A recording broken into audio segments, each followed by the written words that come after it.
Good afternoon, everyone. Carm Capriato, Aftermarket Weekly. Where would you rather be than right here, right now? Lunchtime in East Coast, second cup of coffee out west. You're in the most unique aftermarket resource that we have in this industry. We get together, we bring in a guest host, we talk about a little wisdom, a little management stuff, and then we do a shop tour. And I just can't wait to tell you about the shop tour. You know, this is being brought to you by the Dorman OE Fix Studio right here in Springville, New York. I got to tell you guys, Chris Cotton's with me. Andy Bizub is with me. So excited. We got so many great things to talk about.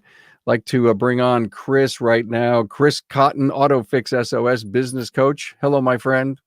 Hey, Carm, how are you doing today? Thanks for having me. It's a great day in the neighborhood. It's, me, every day's a beautiful day. I know every day, and I've gotten to know that about you. You are just one of the most. You're one of the most positive guys I know. And by the way, Chris, your internet's coming in and out, so you're freezing. You froze a couple of times there. So okay, hopefully we put a quarter in the in the router. Chris has been with me a bunch of times. Let's look at your podography, Chris. Proof of Concept was one of those defining moments between you and I. And right. This was a Town Hall Academy 206 that we did. And we were talking about why all the things that we had been doing for all these years finally paid off because of COVID.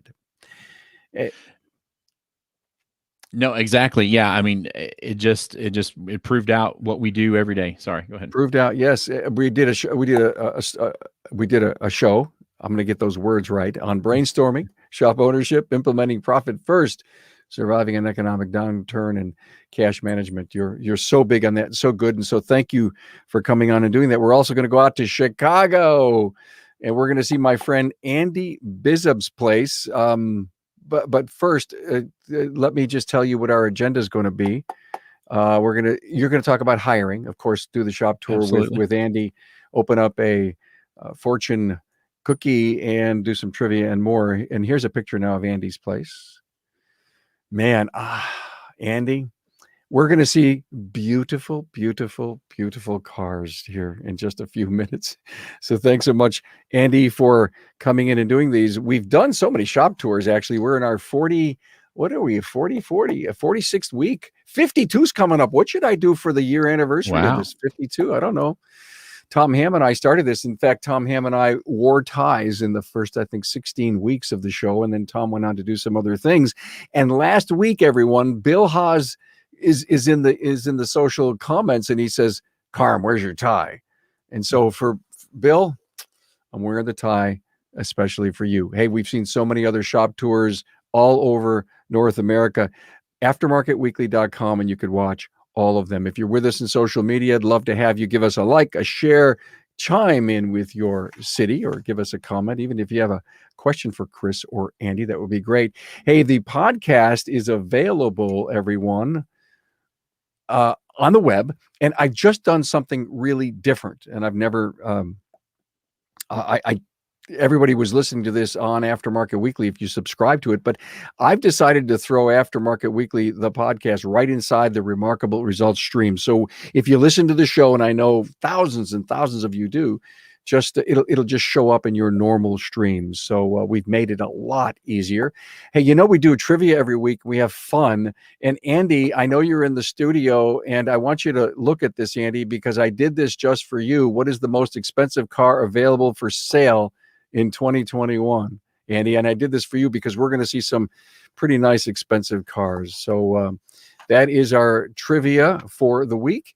And I want to thank Dorman for supplying you this great show.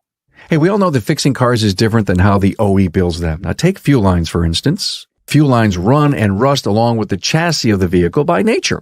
Now, especially in the colder months, trucks can be exposed to snow, salt, or rain, causing failure due to the corroded fittings, deterioration in the line. Now, to help you in your wallet, Dorman Products' team of engineers have redesigned the typical fuel line. Introducing Dorman's flexible stainless steel braided fuel lines. Made from braided stainless steel over flexible PTFE tubing, this upgraded material features a corrosion-resistant design. Each fuel line is an exact fit with the dimensions of each application. Now, improved durability is the highlight of this new design. This innovation is a Dorman OE fix, which means it's something that the original manufacturer doesn't offer. These fuel lines are quality assured and backed by their team of product experts and more than a century of automotive experience. Hey, want to learn more about Dorman's innovations? Visit dormanproducts.com/tour. Hey, cool new product from Dorman. Thank you very much, Dorman. Coming up on the Academy this Friday, Chris, we're going to go back and do a little nostalgia. 90s. Yeah, we're going to talk about the 90s.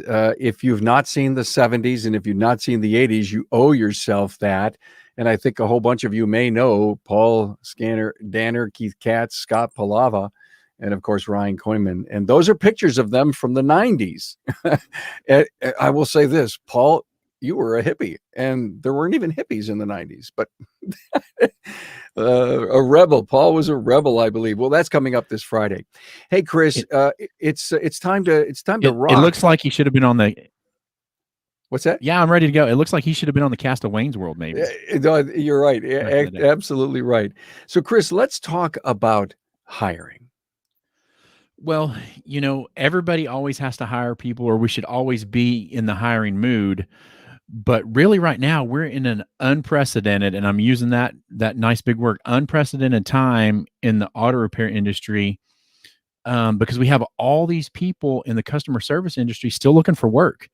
I had a client that decided we wanted to add a second service writer. We wrote the ad, put it together, and in 4 days we had to turn it off. We had 28 people apply for it. We're able to hire a great young lady that had a customer service background in the hotel industry who's been out of work for 8 months. And so now we're able to put her in a job, and this is part of it. Now we can put her in the job and say, hey, we are a recession-proof industry. If this happens again, you'll be able to keep your job. I love it. I think you bring up a great point. I am seeing so many signs, Chris, signs everywhere for help. And what I want to know is why can't employers find help? Here's the thing. As shop owner, it's hiring people's like advertising for customers, right? So if we're not dangling the right bait and putting it out there in front of everybody, then we're not going to get the right people. And I'll tell you, we have a different group of people that are looking for work now than what we had 12 months, 18 months ago. So the same ad that you've always used in your business, if you just pulled out the ad, blew the dust off of it and send it on Craigslist, well, guess what? It's probably not going to work. It may work in some instances, but you really have to write the ad for the people that you want to answer the phone, call you, say, hey, I'm interested in a job. And the old ads they're using just isn't cutting it anymore. That makes so much sense. We actually have to rethink how we recruit. And we never stop looking to hire for attitude and certain behaviors. Is it more important now than ever? Absolutely. We want people. One of the buzzwords for several years has been culture, and I want people to work in my culture. I want people to assess for hiring, and you're not hiring for culture. Then what does that do? Most of the time, shop owners are hiring to fill a need because somebody just quit. And it's probably somebody that you should have fired 6 months ago, but they quit anyway. And now you're in a bind and you need somebody. So you just, blow the old ad off, throw it out there and hire the first warm body that comes in. Yeah. You make a great point. The old ad. So I guess a great point in today's show is to dust off that ad and rewrite it. Don't even look at it, really. Get a blank piece of paper, start from scratch. Yeah. And so really you should, if there are qualities in that ad that you want, then you should write the qualities down like word by word by word, adjective by adjective by adjective, and then build the ad for those qualities. And then when you go out, place it. There's a couple of places right now that are doing really, really well. Like your Facebook, not your Facebook, Facebook ads, but don't just put a Facebook post and boost it. It has to be ad, like advertising side of it, and put that out there. And then also, you don't have to be on Indeed, ZipRecruiter, and everything, because I think they're all owned by the same robots at this point. So if you do one and do it well, then it should go. Well, I apologize to everybody. Chris keeps coming in and out. I think we continue to keep Chris's audio going, but Chris, every once in a while, your screen is freezing, and I know we can get through that. So, how many times on the podcast over these last 6 years have we heard that you always have to be recruiting? Right. It's a constant thing. And that's one of the big mistakes I made coming up in the business. If I thought I had a full shop as a shop owner and somebody walked in and said, "Hey, I'm looking for a job," my standard answer was, "Oh, I'm not looking for anybody right now." What a mistake that was. Is an insane mistake. And finally I learned, we're always looking, and we're always looking to add the right people to the staff. And basically you have a sports team right now. If you follow the NFL, right now you have all these teams making moves, making sure they have the right fit. And you really should look at that as your business. Who do I have that is a good fit for this position, that position, et cetera. My friend John Krieger, and John, good to have you here. Thanks for being here. We worked together many, many years ago. He brings up a great point. The government's padding their wallets. I mean, it's not like they're making anybody rich, and you're not living paycheck to paycheck, but the extra money in unemployment, the stimulus money has probably prompted some people to stay home. I think it has in the beginning, like a year ago, if we look at the end of March, 1st of April of 2020, that was huge. But like I said, we just posted an ad and had to turn it off after 4 days because we had so many people apply for it. So I think if you put in there that you're in a recession-proof industry and you're looking to hire, you're going to be able to find the people. And if I have to be the one to call BS on you and say, "Hey, if you're using the same ad from 5 years ago and you're not getting anybody," that's probably why. It's not because there aren't people out there looking.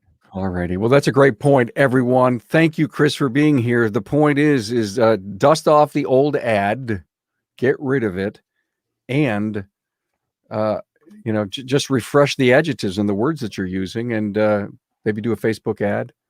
Not a boost post, but a Facebook ad, but an actual ad, yeah, an actual ad, and perpetually be always recruiting. Thanks so much for that. Hey, everyone, all the archived episodes are on aftermarketweekly.com and also remarkableresults.biz. We so much love to do this. We're doing something for the industry that no one is doing. It's a magazine show. We had Chris on. We're going to have Andy on later. We're going to give you a virtual shop tour. You can't find this anywhere else in the industry. Hey, I think it's time for your fortune of the week, Chris. Andy, I know you're here listening to that, so I'm going to open up my lunch, right? And we're going to find out the wisdom of the week. Some of these have been phenomenal things. So let me just speak this one to you. The strangest, most generous, and proudest of all virtues is true courage. The strangest, most generous, and proudest of all virtues is true courage. Wow. Yeah, you need courage to do an awful lot of the things like we do. Own a shop, take the risk, sweat the details. Isn't it something? Hey, guys, today's podcast that went out, Chris, kind of a little bit up your alley as we're talking human resource stuff. Brian Kelly, really smart shop owner up in Coventry, Washington, did a thing on employee reviews. He's got a really cool and a really unique way of doing it. He threw all the old stuff out, brought in a new concept. It wasn't new to Brian. He just adopted it from someone, but you got to listen to this and re-energize yourself on employee reviews. Barry Barrett was with us last Friday as we walked through the entrepreneurial operating system, and we talked about vision in part 2 with Barry. And this past Thursday, we released Rethinking Your ASE Certification Town Hall Academy. I got up on my soapbox on this one, guys, a little bit, because you know how much I believe in ASE. Hey, Andy, I think it's probably time that we come out.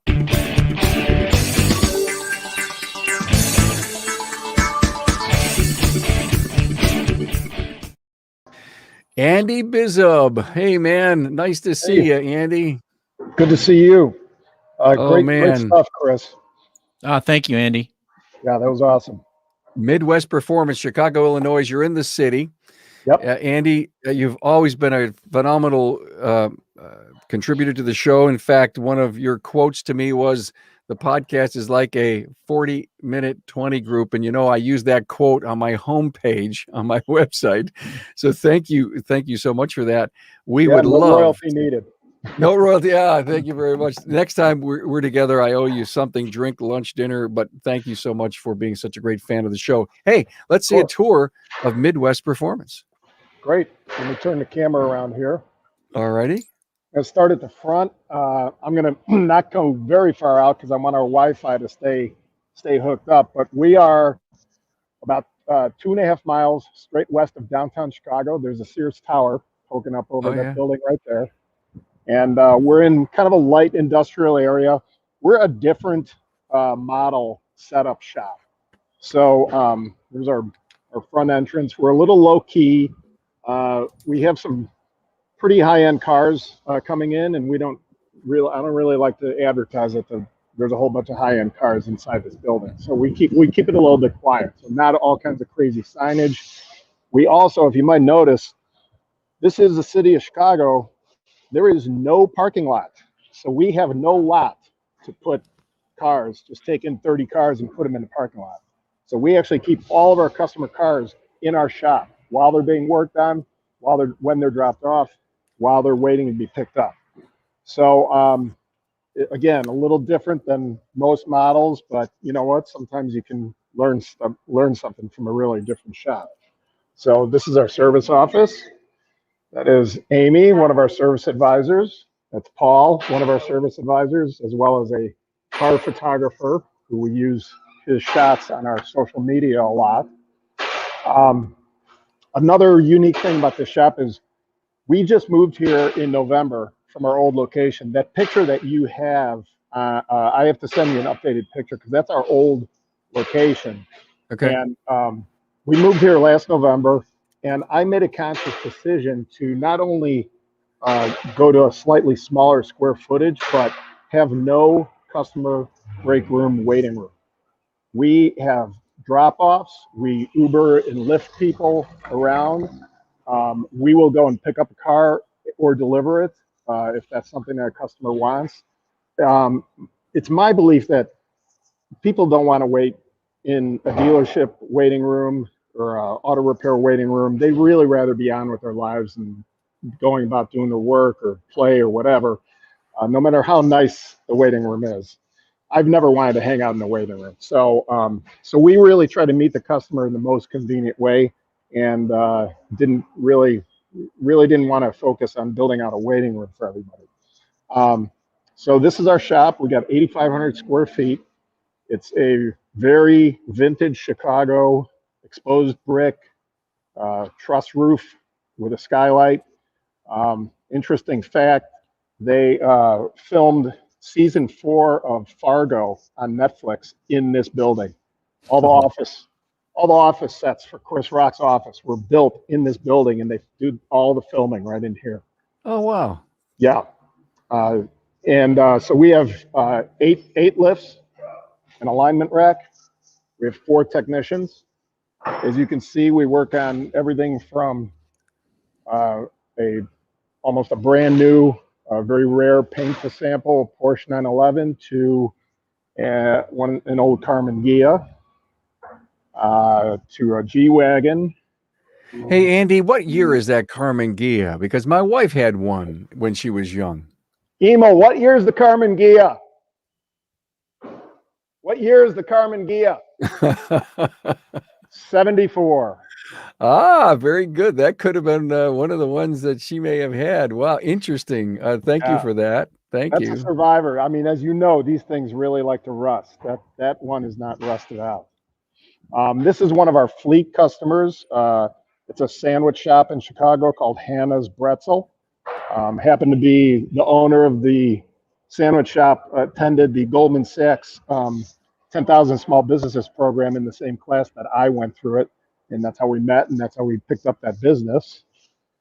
Um, we were saying for space conservation, some of the things that we did, we put our compressor up on the roof, the top of the ceiling of our parts and tool room. So anything we can do to run more efficiently, more organized, keep the shop cleaner. There's our little floor scrubber back there that we scrub the floor twice a week. It's really wonderful going from a raw concrete floor to a sealed floor that's very, very easy to clean up. We have all our used oil right here, right by our back overhead door, so the oil pickup truck can come in and just pump right out of there. So we have a nice flow in this shop, in through that front door, out through this side door. We really stress efficiency and turning cars around. We don't bring in project cars or things that are going to hang out for weeks at a time. We're about getting customers' cars in, getting them fixed, getting them serviced, getting them their maintenance done, and getting them back to our customers as soon as we can. Andy, I have a question. Walk me through when the customer comes in. Obviously, they must have an appointment. You probably don't get any walk-ups, but Right. if they come in, they understand that they need to come in through the open door. Do they park somewhere on the outside and then you let them in? How does that work? Since we're all scheduled by appointment, we know when people are going to show up. They drive right in here. We have all of our appointments, all of our schedules pre-set, and the admission sheet is all filled out with what they've requested and what we're going to be doing. As soon as their car comes in, one of our service advisors comes, or a porter comes and steam cleans the inside of the car, sanitizes it so that it's all good for our technicians to safely get in and start working on it. And then whichever way the customer needs, wherever they need to go, if they need to go home, need to go to work, we either call them a Lyft or an Uber. Okay. And just send them on their way. Andy, you said porters. So the porter must, besides sanitizing the car, must help you move vehicles around inside the shop. Right.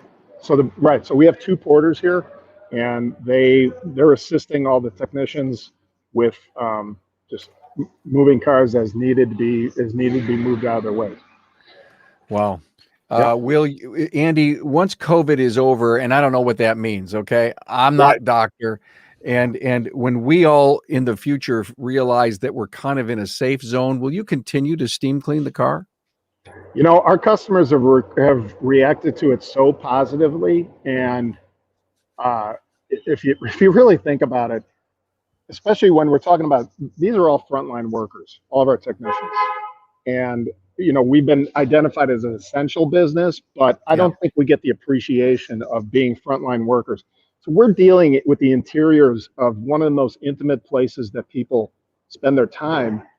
And, you know, some people are neater than others. So we'll always steam clean the interiors because it's just a great practice and it makes a lot of sense. Well, Andy, I'm going to do a show here coming up soon, and I don't know what date it is, but I got inspired by what you said about this and some other shop owners that said, I'm going to adopt some of the things we're doing here in COVID going forward once we're over with, because just like you said, the customers have come used to that and it's working. So I think it's very, very interesting for us to discuss how much of the COVID stuff will stay that we're doing. Hey, man. Yeah. Hey, thank you. Yeah, Chris. Can I ask two questions real quick? God, yes. Sure. Hey, Andy, was the skylight in there when you bought it, or did you add it? So the skylight's in there, and we leased the space. Okay. This building would sell for about $3 million. Okay. And then both lighting questions. The other lighting that you have in there, are those LED lights, or what kind of lighting do you have for your? These are LED lights. They're super efficient. We've cut our electrical usage by more than 50% from our old location. And it's just, this stuff is so efficient. And we could actually turn all these lights off right now, and you would be able to work in this shop. The skylight's so beautiful. Was that a leasehold improvement, or did you install the lights? No, the building owner did it. Wow. And do you know what? Did they replace the ballast? Is it all new fixtures? Can you tell us if so? All new fixtures? Okay. Do you know what model the fixtures they were or anything like that? In case I don't know, but I can definitely find out and get it to Carm. That would be so cool to know. And to your point, Chris, there's so many shop owners that really want to put in do the LED thing. Yeah. Wow, Andy, phenomenal. Continued success. Andy owns another business in Chicago in the suburbs, right, Andy? Yep. MPC Northbrook. It's another shop up in the northern suburb of Chicago that is also European, but focuses on more performance oriented stuff. But we also do day-to-day regular maintenance. Great. Well, thank you so much. Appreciate the tour. And Chris, thanks for your observations. Let's talk about that trivia question, guys. What's the most expensive car available for sale in 2021? Well, guys, when I did the research, and again, I think at this current moment, the answer is the Bugatti Chiron Super Sport 300 Plus. Now, I'm not sure if I'm saying, is it Chiron? It may be Chiron, okay? It's just pocket change for many shop owners in America. $3.9 million. The most expensive hypercar, as I said, at least for now, is the Bugatti Chiron, created to honor the company's 110th anniversary. The Chiron Super Sport 300 Plus comes powered with a quad turbocharged version of the base car's 8.0 liter W16 engine that puts a whopping 1,600 horsepower to the pavement via a modified gearbox. It's claimed to hit an almost inconceivable 304.8 miles an hour. So what do you think, guys? They make just one of those a year? That's all they need to make, right? Yeah. It depends on what their margins are, I guess. Well, let's say it cost them $2 million. So, whatever. That's one special buyer, though. Right. That sure is. Hey, this was fun. Always appreciate everyone hanging with us. Next week, Judy Hagelin from Hagelin's Automotive and Kenny Wedow from Fine Tune Automotive. I spelled Kenny's name wrong. It's Wedow. By the way, Kenny just built a brand new place, and we're going to see his brand new place. If you've been watching him on social media, it is an unbelievable new place that he's got. So that's next week's. Thanks so much to Chris Cotton from AutoFix SOS business coach, and Andy Bizub, Midwest Performance in Chicago. It was great. Next same time, same bat channel next week. Thanks for being here, everyone. Thanks, guys. Thanks. Hey, Andy, Bears tickets if you ever run across any. Okay. Where are you located?